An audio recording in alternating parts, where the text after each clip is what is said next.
नमस्कार प्रभाती किचन रे आपण समस्त को मो तरफ अनेक अनेक स्वागत। आज मु आपण सहित शेयर करी पानी आखिया माछर तरकारी जोटा कि खाइबा जेतिकी सुआदिया लगे बनैबा मध्य अति सहज। भिडियोटी आरंभ करने पूर्वर कही रखुची भिडियोटी आरंभ शेष पर्यंत देखंतु। जदि भिडियोटी भल लगे ताहले लाइक सहित शेयर करने आउ जदि मो चैनल रे नुआ थिबे ताहले सब्सक्राइब करने। सब्सक्राइब करने सहित पाखरे थिबा छोटो बेल आइकन को क्लिक कर देबे जहा द्वारा मु नेक्स्ट जहाँ भी भिडियो आनिबी ताहार नोटिफिकेशन आपन फोन को आसीजिवो एवं आपण जाई भिडियोटी को देखि पारिबे। प्रथमे माछ सबको भल भाबरे धोई नेइची। एबे सेथिरे गोटे चमच हळदी एवं गोटे चमच लूण को देइकिरी माछ को भल भाबरे गोळेई नउची। मु एठारे पानी आखिया माछ नेइची एवं माछ तरकारी बनेबा पई गोटे केजी पानी आखिया माछ एठारे नेइची। आपण जदि चाहिबे पानी आखिया माछ बदले अलगा को भी माछ नेइकिरी एही उपाय रे बनेई पारिबे। एबे माछ सबुरे लूण हळदी को भल भाबरे गोळेई नेइची। लूण हळदी गोळेई नबा पर गोटे कड़ाई गरम करी नै सेथिरे सोरिष तेल देइची। आपण चाहिले सोरिष तेल जगह रे रिफाइन तेल मध्य देई पारिबे, किंतु आमिष बनैबा समय रे सोरिष तेल देले तार टेस्ट बहुत भल आसी थाए। तेल भल भाबरे गरम हो जिबा परे जो माछ सब को लूण हळदी रे गोळेई नेइथिली सेई माछ को कड़ाई रे देइची। गोटे थर रे सबुतक माछ जागा हबनी एवं भांगी जिबार संभावना थाए, सेति पई गोटे थर रे जेतिकी माछ जागा हेची मु सेतिकी देइची। आपण जदि बड़ कड़ाई नेइथिबे किंबा आपण माछ आपणक हिसाब रे अधिका कम जेतिकी नेइथिबे सेही हिसाब रे माछ सब को भाजी नेबे। मु एठारे गोटे थर रे अधा माछ भाजी नउची एवं आउ गोटे थर रे अलगा जेतिकी बळका माछ अछि ताको सब भाजी नेबी।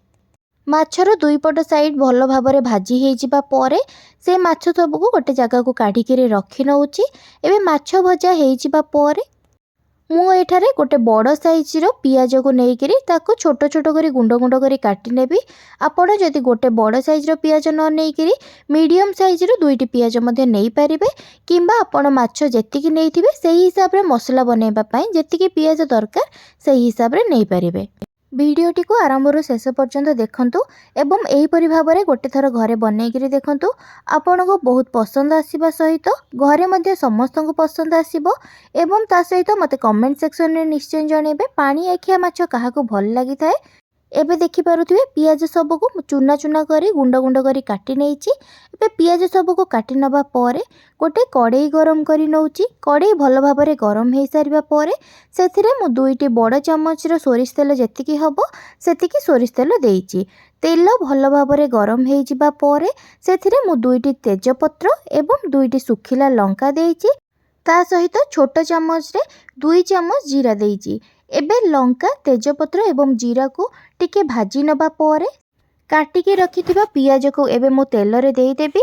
ता सहित 2 रु 3 मिनिट पर्यंत गैस को मीडियम फ्लेम रे रखिकिरी भाजी नेबी। पियाज को सेही पर्यंत भाजी नेबे जो पर्यंत पियाज रो कलर चेंज हेइकिरी टिके गोल्डन कलर हेइ जिवो सेही पर्यंत पियाज को भाजी नेबे। गैस को मीडियम फ्लेम रे रखिकिरी पियाज भाजीबा समय रे भाजी नेबे। एठी आपण देखि पारुथुबे मु आपनको देखौची मध्ये पियाज भाजी हे गलानी। एबे पियाज भाजी हे जिबा परे अदा रसुण रो पेस्ट मु आगरो बनेइकिरी रखिथिली सेथिरु 2 चमच मु एठारे अदा रसुण रो पेस्ट देइची। आपण जदि मसला अधिका बनेइबा पई चाहिबे किंबा ग्रेवी अधिका रखिबा पई चाहिबे सेही हिसाब रे अधिका टिके मसला देइले मध्ये चलिबो। मु एठारे 2 चमच अदा रसुण रो पेस्ट देइची एवं ताकू एबे 2 मिनिट पर्यंत भाजी नेबी। 2 मिनिट भाजी नबा परे जेतेबेले देखिबे अदा रसुण रे थिबा कंचा बास्ना कमी जिवो सेही पर्यंत हम गैस को मीडियम फ्लेम रे रखिकिरी अदा रसुण रो पेस्ट को देइकिरी भाजी नबा। एबे मो एथिरे 2 मिनिट पर्यंत अदा रसुण रो पेस्ट देकिरी भाजी नबा परे गोटे टमाटो को काटिकिरी रखिथिली। लंबा लंबा पतला पतला करी काटिकिरी रखिथिली। एबे सेही टमाटो को अदा रसुण रो पेस्ट सहित देइकिरी ताको एबे भाजी नेबी। टमाटो देई सारिबा परे टमाटो को टिके सिजिबा पई देइकिरी 1 रु 2 मिनिट पर्यंत भाजी नेबे। टमाटो जेतेबेले टिके सिजी जिवो सेही समय रे आपण मसला गुंड देई परिबे। मु एठारे टमाटो को 1 रु 2 मिनिट भितरे भाजी नेइची। ता परे मु एठारे किछि गुंड मसला दउची। गुंड मसला रे मु एथिरे लंका गुंड देइची 1 चमच, धनिया गुंड देइची 1 चमच, जीरा गुंड देइची 1 चमच, चिकन मसला मध्ये देइची 1 चमच, ता सहित लंका गुंड मध्ये 1 चमच देइची। आपण राग जेतिकी चाहिबे सेही हिसाब रे अधिका कम करिकिरी लंका गुंड देई परिबे। मु एठारे गोटे छोट चमच रे लंका गुंड ଗୋଟେ ଚାମଚ ଦେଇଛି। ମସଲା ସବୁ ଦେଇ ସାରିବା ପରେ ଶେଷରେ ଗୋଟେ ଚାମଚ ହଳଦୀ ଏବଂ ସ୍ୱାଦ ଅନୁସାରେ ଲୁଣ ଦେଇଛି। ପ୍ରଥମରୁ ମାଛ ଭାଜିବା ସମୟରେ ମୁଁ ଲୁଣ ଦେଇଥିଲି, ସେଥିପାଇଁ ଏବେ ଯେଉଁ ଲୁଣଟା ଓନ୍ଲି ତରକାରୀ ପାଇଁ ଦେଉଛି। ଆପଣ ଯେତିକି ଝୋଳ ବନେଇବେ ତରକାରୀରେ ସେଇ ହିସାବରେ ଆପଣ ଲୁଣ ଦେବେ। ମୁଁ ଏଠାରେ ଗୋଟେ ଚାମଚ ହିଁ ଲୁଣ ଦେଇଛି ଏବଂ ମସଲାରେ ଅଳ୍ପ ଟିକେ ପାଣି ଦେଇକରି ତାକୁ ଗୋଳେଇ ନେଉଛି। ଏବେ ମସଲା କଷିବା ଟାଇମ୍ରେ ଗ୍ୟାସ୍କୁ ସ୍ଲୋ ଫ୍ଲେମ୍ରେ ରଖିବେ। ସ୍ଲୋ ଫ୍ଲେମ୍ରେ ରଖିକିରି ମସଲାକୁ 15ରୁ 20 ମିନିଟ୍ ପର୍ଯ୍ୟନ୍ତ ଆମେ କଷି ନେବା। ମସଲା ଭଲସେ କଷି ହେଇଯିବା ପରେ ମସଲାରୁ ତେଲ ଅଲଗା ହେଇଯିବ, ସେଇ ପର୍ଯ୍ୟନ୍ତ ମସଲାକୁ କଷି ନେବା। ତା ସହିତ ମସଲାକୁ ଯେତେ ବେଶୀ ସମୟ ପର୍ଯ୍ୟନ୍ତ ଆମେ କଷି ନେବା ତରକାରୀର ଟେଷ୍ଟ ସେତେ ଭଲ ଆସିବ। ସେଥିପାଇଁ ଗ୍ୟାସ୍କୁ ସ୍ଲୋ ଫ୍ଲେମ୍ରେ ରଖିକିରି ପ୍ରତି 1ରୁ 2 ମିନିଟ୍ ଭିତରେ ଗୋଟେ ଥର ଲେଖା ଗୋଳେଇ ନେଉଥିବେ, ଯାହାଦ୍ୱାରା ମସଲାଟା କଡ଼େଇରେ ଲାଗିଯିବନି କିମ୍ବା ପୋଡ଼ିଯିବନି। ସେଥିପାଇଁ ପ୍ରତି 1ରୁ 2 ମିନିଟ୍ ଭିତରେ ଗୋଟେ ଥର ଲେଖା ଗୋଳେଇ ନେଉଥିବେ। ଏବଂ ଯଦି ଲାଗୁଛି ମସଲା ଟିକେ ଶୁଖିଲା ହେଇଯାଉଛି ତାହେଲେ ଅଳ୍ପ ମଝିରେ ମଝିରେ ପାଣି ଟିକେ ଟିକେ ଦେଇକିରି ମଧ୍ୟ ମସଲାକୁ ଆପଣ କଷି ନେବେ। ମୁଁ ଏଠାରେ ମସଲାକୁ ପ୍ରତି 1ରୁ 2 ମିନିଟ୍ ଭିତରେ ଗୋଟେ ଥର ଲେଖା ଗୋଳେଇ ନେଉଛି, ଯାହାଦ୍ୱାରା କି ମସଲା କଡ଼େଇରେ ଲାଗିଯିବନି। ଏବେ ଆପଣ ଦେଖିପାରୁଥିବେ ମସଲାରୁ ତେଲ ଛାଡ଼ିବା ଷ୍ଟାର୍ଟ ହେଇଗଲାଣି। ମସଲାରୁ ତେଲ ଅଲଗା ହେବା ପରେ ଆପଣ ଜାଣିପାରିବେ ମସଲାଟା ଭଲ ଭାବରେ କଷି ହେଇଯାଇଛି। ଏବେ ପ୍ରଥମରୁ ଯେଉଁ ମାଛକୁ ଭାଜିକି ରଖିଥିଲି ସେଇ ମାଛକୁ ମସଲାରେ ଦେଇକିରି ମସଲା ସହିତ ମାଛକୁ ଗୋଳେଇ ନେଉଛି। ମସଲା ସହିତ ମାଛକୁ ଦେଇକିରି 3ରୁ 4 ମିନିଟ୍ ପର୍ଯ୍ୟନ୍ତ କଷି ନେବା, ଯାହାଦ୍ୱାରା ମସଲା ଗୁଡ଼ା ସବୁ ମାଛ ଭିତରେ ପଶିପାରିବ ଏବଂ ଭଲ ଭାବରେ ଟିକେ କଷି ହେଇଯିବ। ସେଥିପାଇଁ ଗ୍ୟାସ୍କୁ ସ୍ଲୋ ଫ୍ଲେମ୍ରେ ରଖିକିରି ହିଁ ମସଲା ସହିତ ମାଛକୁ ଦେଇକିରି 3ରୁ 4 ମିନିଟ୍ ପର୍ଯ୍ୟନ୍ତ ମୁଁ ଏଠାରେ କଷି ନେଉଛି।